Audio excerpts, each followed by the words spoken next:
Hello students, good morning. आज अपनी class है वो छड़ चुंबकीय निरक्षीय रेखा पर स्थित बिंदु पर चुंबकीय क्षेत्र। ठीक है, मतलब मैग्नेटिक फील्ड अपन कैलकुलेट करेंगे कहाँ पर, आपके जो छड़ चुंबक रखी है उसके निरक्ष पर, उसके लंबवत पर, इक्विलेटरल लाइन के ऊपर अपन मैग्नेटिक फील्ड करेंगे कैलकुलेट। और किसके मैग्नेटिक फील्ड ड्यू टू क्या होगा, बार मैग्नेट। ठीक है, अब देखो जैसे मान लो कि ये अपन ने क्या ले ली, बार छड़ चुंबक ले ली। ठीक है, इसके दो पोल हो गए एस और एन। आप भी जानते हो दोनों जो एस और एन है वो क्या, इसके ध्रुव है, और ध्रुवों के मध्य की दूरी क्या कहलाती है, प्रभावी लंबाई।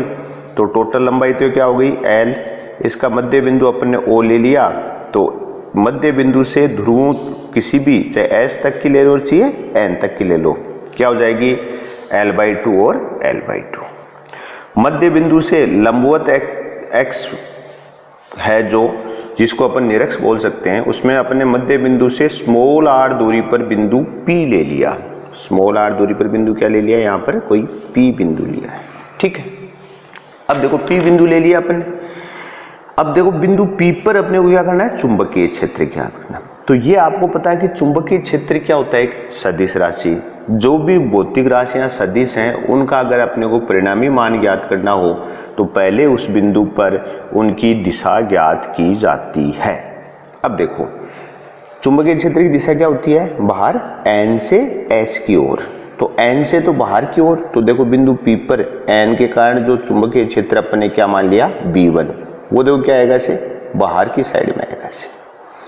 और मैंने कहा था N से S की ओर, तो S की तरफ क्या होगा, चुंबकीय क्षेत्र क्या होगा, S के खुद की तरफ उसकी दिशा होगी। तो इसको क्या मान लिया अपन ने, B2 मान लिया। ठीक है, अब देखो बिंदु P पर दो चुंबकीय क्षेत्र हो गए, N ध्रुव के कारण B1, S ध्रुव के कारण B2। दोनों है वो ना तो कोई पर्टिकुलर एक दिशा में है, ना ही कोई विपरीत दिशा में है। भाई विपरीत में होते कोई कैंसिल की सोचते, समान में होते तो अपन सदिश योग करते। इस कंडीशन में अपने को बिंदु P पर परिणामी चुंबकीय क्षेत्र ज्ञात करने के लिए पहले B1 और B2 के घटक वियोजन करने पड़ेंगे। ठीक है, तो सबसे पहले अपने जो डायग्राम है उसके बारे में लिख लें। तो अपन कह सकते हैं कि यहाँ पर B1 और B2 है, इनका नामांकन करते हैं, और जो भी अपना देखो कोई भी डेरिवेशन करते हैं तो उसके बारे में भाषा लिखनी आवश्यक है। तो अपन लिखे छड़ चुंबक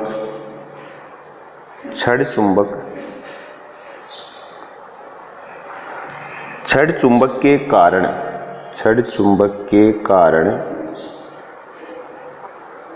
इसकी निरक्षीय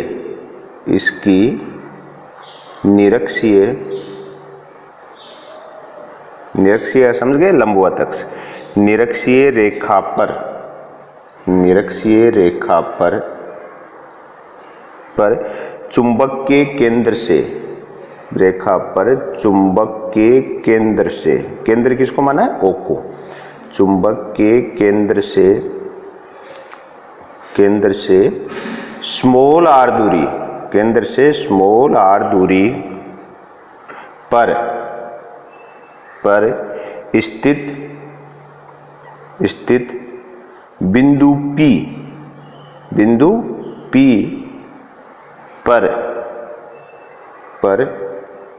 चुंबकीय क्षेत्र का मान ज्ञात करना, पर चुंबकीय क्षेत्र का मान ज्ञात करना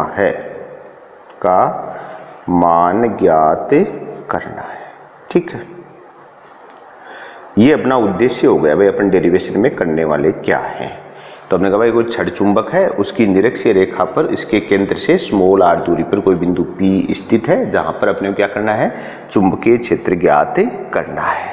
ठीक है, तो देखो अब अपन बात करें सबसे पहले, यदि चुंबक के ध्रुवों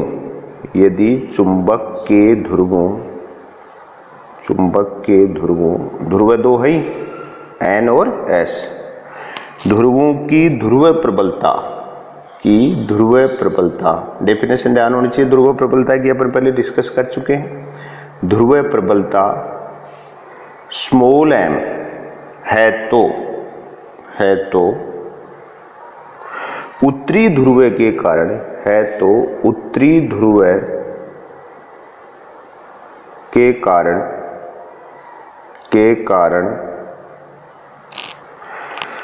बिंदु P पर चुंबकीय क्षेत्र,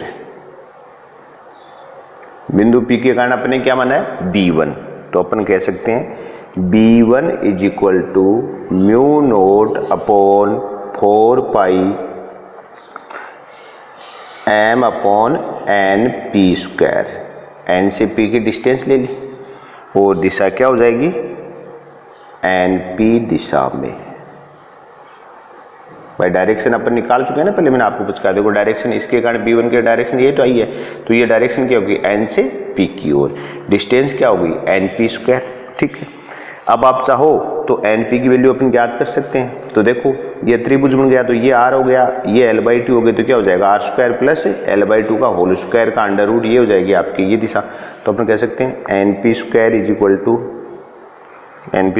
टू क्या हो जाएगा, क्या होगा R square plus L square upon 4, ये आपका NP स्क्वायर आ गया। तो B1 की वैल्यू क्या हो जाएगी mu naught upon 4 pi small m upon R square plus L square upon 4, ये आपकी B1 की वैल्यू आ गई। ठीक है, और डायरेक्शन NP दिशा में, ये अपने डायरेक्शन के लिए, इसको अपन इक्वेशन नंबर देते 1। ठीक है, सेकेंडरी क्या है, इसी प्रकार दक्षिणी ध्रुव के कारण, तो अपन कहते हैं इसी प्रकार दक्षिणी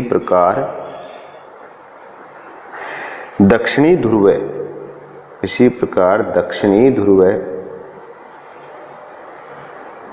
के कारण बिंदु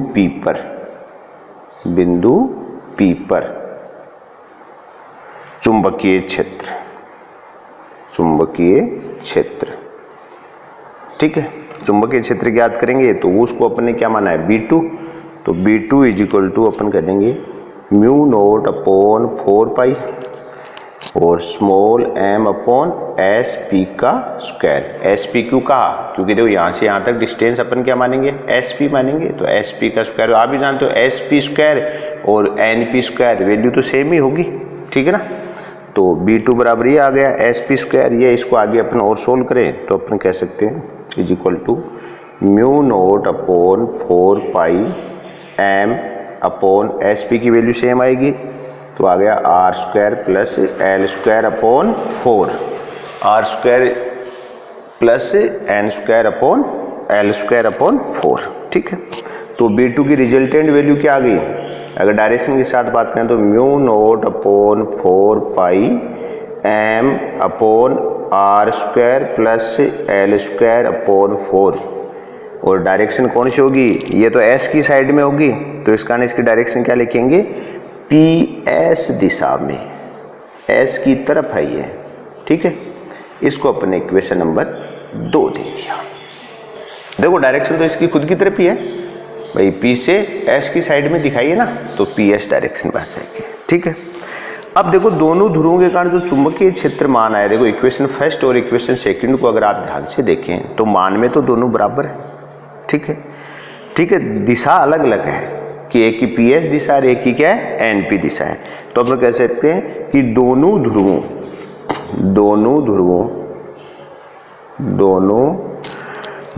के कारण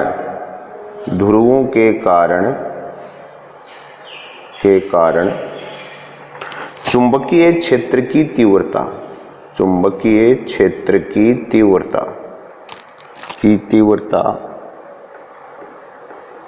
का परिमाण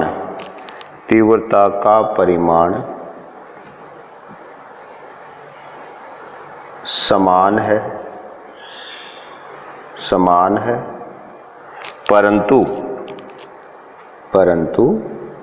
दिशा भिन्न भिन्न है। ये चीज क्लियर है। ठीक है ना, डायरेक्शन सेम नहीं है लेकिन वैल्यू सेम आ रही है। तो अपन क्या कह सकते हैं कि B1 mod is equal to B2 mod, कि दोनों का मान है वो तो सेम है, बस डायरेक्शन ही अपोजिट है। ठीक है, अब अपने को डायरेक्शन सेम के लिए अपन क्या करेंगे, अब देखो यहाँ पे डायग्राम में B1 और B2 की डायरेक्शन ये है, तो अपने यहाँ से घटक वियोजन करेंगे। इसका घटक वियोजन करें तो x y अपने को प्लेन मानना पड़ेगा और उसका घटक अपन वियोजित करने पड़ेंगे। ठीक है, तो अपन घटक वियोजन शुरू करते हैं अपन। तो अपन कहते हैं यदि B1 व B2, यदि B1 व B2 को घटकों के रूप में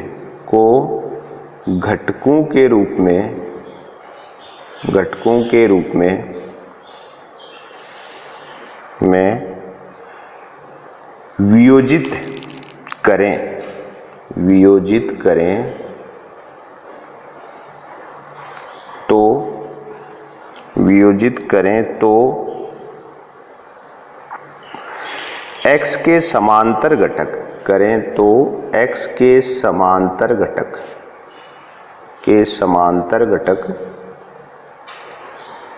एक दिशा में आएंगे, है ना। घटक अभी मैं आपको डायग्राम के साथ समझा दूंगा। एक ही दिशा में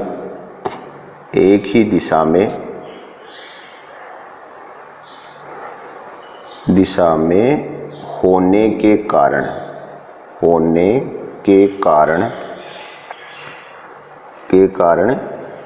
जुड़ जाएंगे। अब आप सोच रहे हो कि सीधे आपको क्या पता है, लेकिन अभी मैं आपको डायग्राम बताऊंगा तो आपको क्लियर हो जाए। जबकि x के लंबवत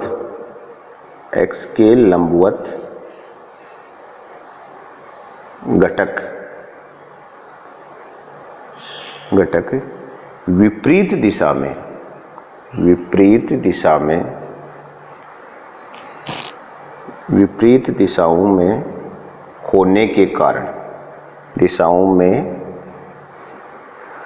होने से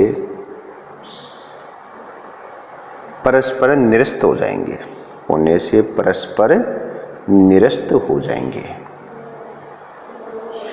जाएंगे।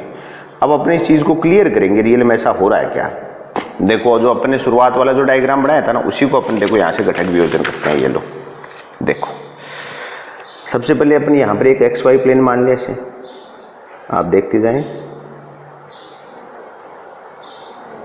ऐसे आप एक प्लेन माने, ये एंगल ये यहाँ से थीटा क्रिएट है, तो आप भी जानते हैं ये भी क्या होगा, कोई थीटा। जिससे अपना एंगल थीटा क्रिएट होता है, उधर से क्या बनता है, कौन सा घटक होता है, कोस थीटा। तो इधर क्या आ जाएगा, B1 कोस थीटा, और लंबवत कौन हो जाएगा, B1 साइन थीटा। आपने B1 के घटक तो तोड़ दिए। सेम B2 देखो, ऐसे और ऐसे, ये एक्स वाई प्लेन हो गया। तो अगर ये थीटा है तो आप भी जानते हो ये भी क्या होगा, थीटा। यहाँ से क्योंकि जेड बन गया ना, तो ये एंगल भी क्या बन जाएगा, थीटा। तो उस कंडीशन में इधर भी क्या आ जाएगा, दूसरा B2 कोस थीटा, और B2 साइन थीटा किधर आ जाएगा, इस साइड में। तो देखो आप कि कोस थीटा घटक समान दिशा में हुए कि नहीं हुए, और साइन थीटा घटक एक दूसरे के लंबवत विपरीत दिशा में। जो विपरीत दिशा में होंगे वो तो आपस में क्या होंगे, निरस्त, और x के समांतर होंगे वो क्या होंगे, आपस में जुड़ जाएंगे। यही तो अपन ने लिखा अभी, आपको समझ में आ गया। देखो पहले B1 को आप तोड़िए तो एक्स वाई प्लेन करेंगे तो इधर तो आ जाएगा, जिससे थीटा बन रहा है उधर कोस थीटा, लंबवत साइन थीटा। ऐसे B2 का करेंगे तो इधर कोस थीटा, इधर क्या आ जाएगा, साइन थीटा। साइन थीटा वाले घटक निरस्त थे और कोस थीटा वाले घटक समान दिशा में होने के कारण जुड़ जाएंगे। ठीक है, तो ये चीज अपन ने घटक वियोजन कर दिया। ठीक है, अब आकर अर्थ के अपन करें, अतः बिंदु P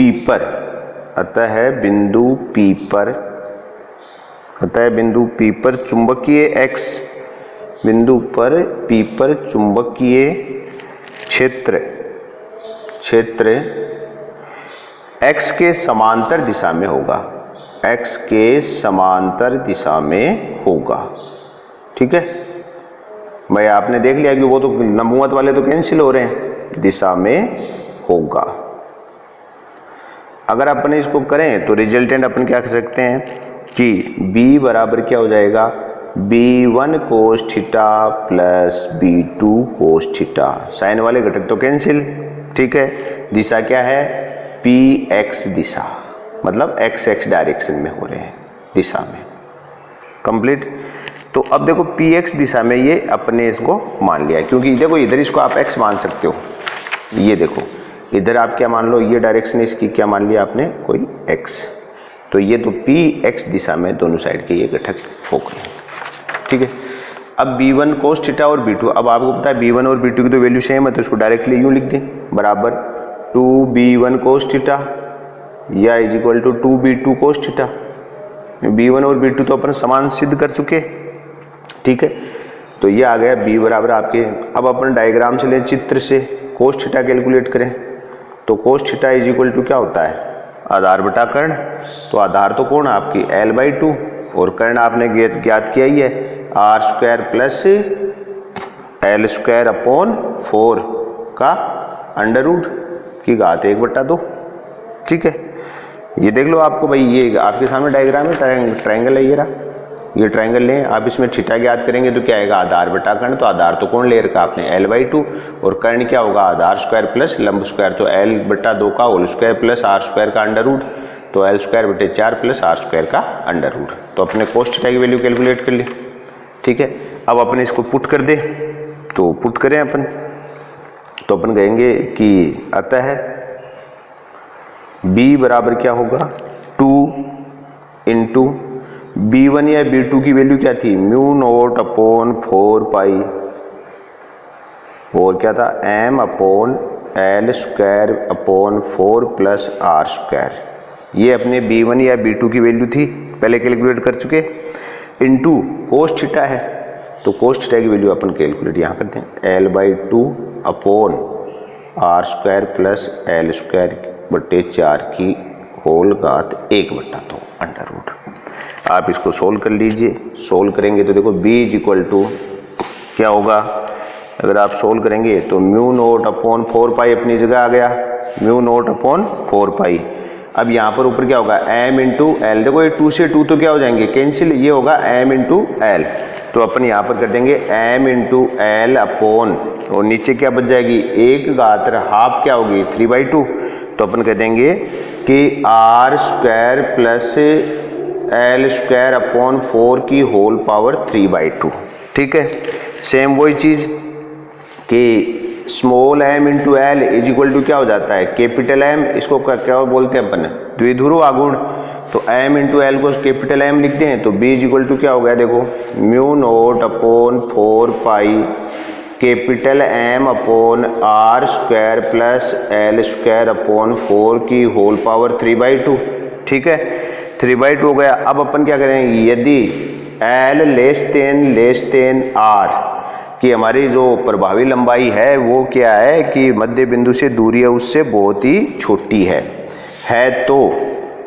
तो अपन क्या करेंगे, तो R² के सापेक्ष है, तो R² के सापेक्ष L² को के सापेक्ष R² के सापेक्ष L² को नगण्य मान सकते हैं। क्या मान सकते हैं आप, नगण्य, ठीक है। तो अपने नगण्य मान सकते हैं, तो कंपैरिजन हो गया, तो इसको अपन कैंसिल कर दें, तो B इज इक्वल टू क्या आ जाएगा, μ0 अपॉन 4 पाई अपनी जगह, कैपिटल M अपनी जगह। अब L² अपॉन 4 पाई को तो आप नगण्य मान चुके, R² को ब्रैकेट से लेोगे तो होल घात 3/2, नीचे क्या आ जाएगा, सिर्फ R³। ये आपका रिजल्टेंट आंसर आ गया, ठीक है। तो जब अपन छड़ चुंबक के कारण निरक्ष पर जब चुंबकीय क्षेत्र ज्ञात कर रहे हैं तो आपको ज्यादा कुछ नहीं करना। सबसे पहले तो क्या करना है, देखो इस डायग्राम में सोल्व हो जाता सारा। सबसे पहले तो आप उस बिंदु पर इनकी दिशा निकालें, तो N वाले सिरे के कारण B1 बाहर की ओर, S के कारण उसकी तरफ, फिर B1 और B2 के आप घटक वियोजन करें। घटक वियोजन करेंगे तो इसके साइन घटक तो निरस्त हो जाएंगे, कोस घटक समान दिशा में होने के कारण जुड़ जाएंगे। तो रिजल्टेंट चुंबकीय क्षेत्र क्या आ जाएगा, B1 cos theta plus B2 cos theta. B1 और B2 की वैल्यू क्या है, सेम है, सेम है तो आप 2b1 cos थीटा करते हो चाहे 2b2 cos थीटा करते हो। cos थीटा का मान अगर इससे कैलकुलेट करेंगे तो क्या होगा, आधार बटा कर्ण, तो आधार तो आपका l बटा 2 और कर्ण क्या हो जाएगा अंडर रूट l बटा 2 का स्क्वायर प्लस r स्क्वायर, ठीक है। और b1 और b2 की वैल्यू अपन जानते हैं क्या होगी, mu naught upon 4 pi upon into m upon r square. तो r यहाँ पर क्या डिस्टेंस है, ये डिस्टेंस है दोनों की, तो सेम है। तो ऐसे b1 और b2 की वैल्यू कैलकुलेट करके अपन रिजल्ट ज्ञात कर सकते हैं, ठीक है। तो ये चीज भी क्लियर है कि भाई छड़ चुंबक में भी एक द्विध्रुव होता है, जैसे अपन ने विद्युत क्षेत्र में ज्ञात नहीं किया था क्या, विद्युत क्षेत्र वाले में कि अपन ने उसमें भी द्विध्रुव के कारण एक्स और निरक्ष पर ज्ञात किया, उसी के समान अपन ने छड़ चुंबक के कारण भी एक्स और निरक्ष पर चुंबकीय क्षेत्र ज्ञात किया है, ठीक है। तो ये आज की अपनी क्लास थी, बाकी अपन नेक्स्ट क्लास में देखेंगे। आज के लिए इतना ही, थैंक्स।